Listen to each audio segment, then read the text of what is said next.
Okay, so here in this video we're looking at specialized cells in animals. Okay, so one important thing to know about specialized cells is that they have a part, okay, in the cell, okay, which gives them, okay, what we call an adaptation. Okay, so one of the things we'll be mentioning here, okay, so the topic is cell specialization, just a continuation. So one of the things we'll be talking about here, we will simply look at adaptation. Okay, how is the cell adapted to carry out its what, its function? Okay, so an adaptation, okay, it's simply a feature that the cell has, okay, that gives it or that allows it to perform that particular function. Okay, so to keep note here on cell specialization, you need to know the adaptation as well as the function. Okay, how is that cell adapted to carry out its what, its functions? Since now we're looking at specialized cells, and these cells have differentiated, they now have a specific what, functions. Okay, and the what we can say, these cells are experts now in carrying out that what function. Okay, now when we look at animal cells, okay, they come from what we call stem cells, and these stem cells are cells that are undifferentiated, okay, and they have that ability to differentiate into several types of cells, okay, what we call specialized cells. Okay, so number one here we've got ciliated cells. Okay, ciliated cells. Okay, now ciliated cells, these are animal cells, and you find these cells in the respiratory tract and also in the oviduct. Okay, so you can say they are found in the respiratory tract,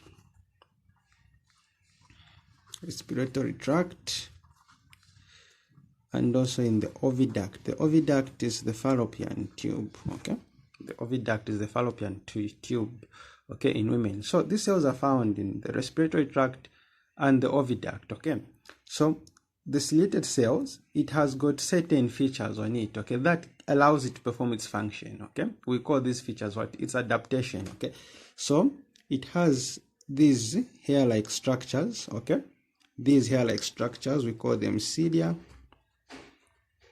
Okay, hair-like structures called cilia. Okay, so, and it also has at least a high concentration of mitochondria. Okay, high concentration of mitochondria. Okay, so these two are the features it has, okay, or the adaptations. Okay, so on adaptations, there are two things here on adaptations. Okay, how is this cell adapted to carry out its function? Okay, it has what, cilia. Okay, these are hair-like structures. Another thing it has, okay, is what, high concentration of mitochondria. Okay, mitochondria. So once you understand the adaptations, it's very easy for you to come up with what, the functions. Okay, it's very easy to come up with the functions. So we have the adaptations. Okay, now we go to functions now. Okay, so now since this cell has got cilia, so this cilia will help. Okay, one function is happening in the respiratory tract. Okay, and that is it sweeps away, it sweeps out mucus. Okay, mucus out of the respiratory tract. Okay, it sweeps out mucus out of the respiratory tract, and this is because of the cilia. Okay, it's because of the cilia. Okay, so the cilia, these cilia here, they are going to trap. Okay, they'll trap dust particles. So there will be dust particles. You know, when you're breathing in your air, okay, we breathe in through the respiratory tract. Okay, so when you're breathing in your air, it has got a lot of particles, some are dust particles. Okay, so they get trapped, okay, along the respiratory tract. So these cells here, they are going to trap those dust particles, and once they are trapped, then they'll so first of all, these dust particles are trapped in the mucus. Okay, so the mucus, once the mucus is coming out, okay, it will come out with these dust particles, and it's the cilia now that starts to flick. Okay, it starts to flick. Okay, pushing these mucus away. They come out through your nose, okay? They can come out through your nose, or they can come out as phlegm, okay? So now, that's one function, okay? So we've seen the adaptation, and also we've seen the function, okay? Also in the oviduct, okay? In the oviduct, okay? They also help to move, okay? So they move ovum. They move the ovum where? To the uterus. To the uterus. Okay, they move the ovum to the uterus, or the uterus, okay? So again, I said it has mitochondria, and mitochondria is simply to give this cell energy, okay? This cell energy, okay? So that it can operate, okay, together with the cilia to carry out these two functions, okay? So number one thing we looked at, what? The cilia, okay? That's the main adaptation, okay? That's the main feature that it has that helps to carry out its what? Its function, okay?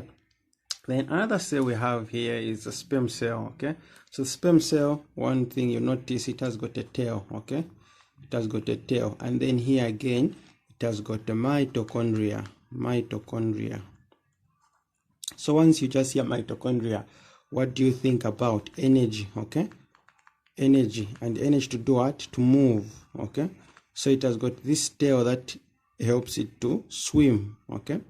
Once the sperms are released, okay, they have to swim until they meet the ovum, okay? So these two cells, the cilia and the sperm cell, this one is in the male, okay? It's in the male, okay? If you have the ciliated cells in the oviduct, okay, they help to move the ovum, okay, so it can meet with the sperm cell, okay, for fertilization. So they adapt. The feature that gives it its function is a tail, and what? It has enough mitochondria that provides it with what? With energy, okay? And once the cell has got energy, it's able to move freely, okay? It can swim, okay? It can swim, to move freely, okay? So that's one of the features that we have, okay? So the next cell we have, it's a muscle cell, okay? It's not so much of difficult to look at, okay? Because this muscle cell, we know what muscles are for, okay? So muscle cells, we expect them to have what? We expect them to also have mitochondria, okay? Mitochondria. And again, I repeat, once we talk about mitochondria, one thing should come in your head is what? Energy, okay? Energy, okay? One thing that should come in your head is energy, okay? So now, these cells, the muscle cells, okay? They are found in the, you can find them in the muscles, okay? The muscles, and why they are called muscle cells, okay? So one adaptation feature they have, an adaptation feature, is that they have certain proteins, okay? They have certain protein, and that protein allows these cells to relax and also to contract, okay? So they have got these proteins, okay? And these proteins, there are two of them. One is called actin, the other one is called myosin, okay? So it's these two proteins that are found in this cell that allow it, okay? They allow this cell to contract, okay? They allow this cell to contract and relax, okay? They allow cell to contract and what? Relax, okay? So muscles can contract and relax, okay? And for that they need energy, okay? They need energy, so they should have mitochondria, okay? Should have mitochondria. So another cell here you can talk of is the red blood cell, okay? So a red blood cells, okay? Very important. So these cells are specialized, okay? When we say a cell is specialized, it simply means that this cell is an expert at carrying out a specific function, okay? Meaning without this cell, that function won't be able to take place, okay? So now, the main job of the red blood cell, okay, is to transport oxygen, okay? oxygen in the body. Okay, it transports what? Oxygen in the what? In the body. Okay, so adaptation. So when I say adaptation, you simply mention one feature, or if there are two features that allows this cell to perform what? Its function. Okay, so adaptation number one is that it has what we call hemoglobin. Now, hemoglobin, this is a pigment found in the red blood cell, okay, and it's the major thing, okay. This is what transports oxygen, okay, right? Oxygen like this, oxygen transportation is done by hemoglobin, okay. So this is the hemoglobin here, okay, hemoglobin. So when if you were to look at a red blood cell on the sides, it appears like this, okay? So this shape here, we call this shape biconcave. Biconcave. So it has a biconcave shape, okay? So that's a feature number two. So one, it has hemoglobin. Two, it has this biconcave shape. Biconcave shape. This biconcave shape gives it what? Large surface area. Large surface area, okay, which is thin enough for the oxygen to enter this cell, to diffuse into this cell, okay. So oxygen goes into the cell, then it combines with this hemoglobin, okay, and then the oxygen can be transported. So another feature, again, that it has no nucleus. Okay, it has no nucleus, okay, so meaning creating enough space for oxygen to be transported, okay, space for oxygen to be transported, okay. So that's the job of the red blood cell, okay, that's the job of the red blood cell, okay. So apart from this, now we have another type of cell, okay, and this cell is found in animals, okay. We have such cells, we call these nerve cells, okay, we call these nerve cells, and they have this appearance, okay. So the nerve cell, it has got some important structures, okay, we call these ones dendrites, okay. Of course, this is the nucleus, okay, this is the nucleus. I'm yet to do a video on organelles, cell organelles, okay, but that's the nucleus there. Then we call these ones as myelin sheath, okay, they have some important function as well. We call this the axon, okay, we call this the axon, okay, call that the axon, okay. So this cell is found in animal cells, and it's a specialized cell, okay, it's a specialized cell, and its main, okay, let's start with adaptation, okay, adaptation. So adaptation, name a what? Name a part of this cell, okay. Number one, we're going to say that it has got a long axon, okay. Two, we are going to say that it has got dendrites, okay. So now these two things, okay, are very important, okay, for the function, okay. So on function is conduction of impulses, conduction of what? Impulse, okay, they conduct what? Impulse, okay. The other feature here is again communication, okay, and we can just say conduction of impulse again, okay, conduction of impulse, conduction of impulse. So look at this in detail, okay, when we look at coordination, okay. So you find that this cell could be attached to a muscle, okay, just like this cell we looked at on top here, the muscle cell, okay, it could be attached here, okay, could be attached here. So now these, they transfer messages, okay, they transfer messages to the brain, okay. So for this cell, we said the muscle cell, it has to contract, okay. So for this cell to contract, that information there is coming from the brain, or what we call the central nervous system, okay. So this information, okay, comes in form of an impulse, okay, from an impulse from the CNS, the central nervous system. Information comes, it is relayed like that, and it reaches the muscle, and it orders the muscle cell to either contract or to relax, okay. So the adaptation has got long axon and dendrites, and the function to conduct nerve impulses, okay? From where? Okay, it could be from the central nervous system to the effector muscles, okay? The effector organs are the muscles mostly, okay? So that's a nerve cell, okay? So when you see such type of a diagram in an exam, that's a nerve cell. Okay, so last but not the least, we look at white blood cells, okay? White blood cells. So now, white blood cells, we have got two types, okay? One is called the phagocyte, the other one is called the lymphocyte, okay? So you have the phagocyte as well as the lymphocyte. So white blood cells, they both fight against what? Infection, okay? Fight against infection. Okay, they fight against infection. Okay, so now the phagocyte cell, okay, this is a white blood cell, okay, you identified because of it has got a lobed nucleus.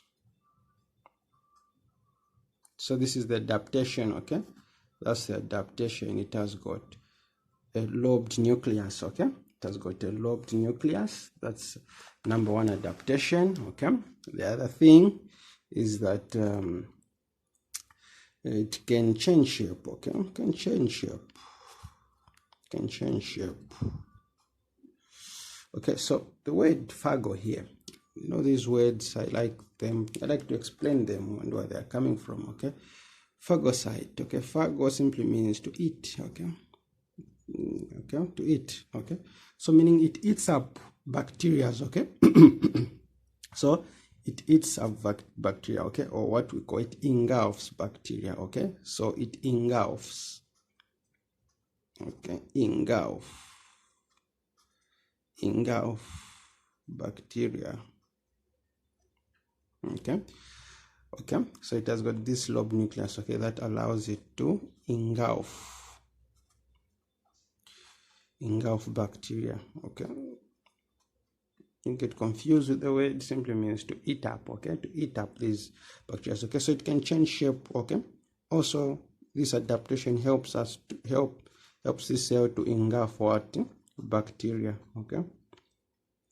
It helps it to engulf what? Okay, so we're saying that it helps it to engulf what? Bacteria, okay. So that's the function, okay, to kill bacteria, okay. They kill bacteria. So the lymphocyte has got a large nucleus, okay, a very large nucleus, round and large, okay. So large nucleus, okay, and then thin cytoplasm, okay, thin cytoplasm. Then the function, okay, the function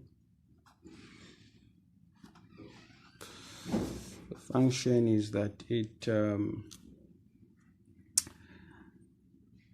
fights infections, okay, by releasing what we call antibodies, okay, by releasing what we call antibodies, okay, and also antitoxins, okay. So sometimes this bacteria can release certain antibodies, okay. Certain viruses also release certain what we call antigens, okay, antigens. So this will release antibody, okay, antibody. Let's say you have a virus here that is releasing an antigen, okay. So these antibodies, they'll be able to stick to this antigen. So this cell will be able to identify that, oh, this is a pathogen, okay. You've been invaded by a pathogen in the body. So it recognizes that this is a virus, okay. And once that is done, okay, this cell will act to kill this virus, okay. So mostly there's communication between the phagocyte and the lymphocyte, and this is due to a release of antibodies, okay. So these are just a few types of specialized cells in animals.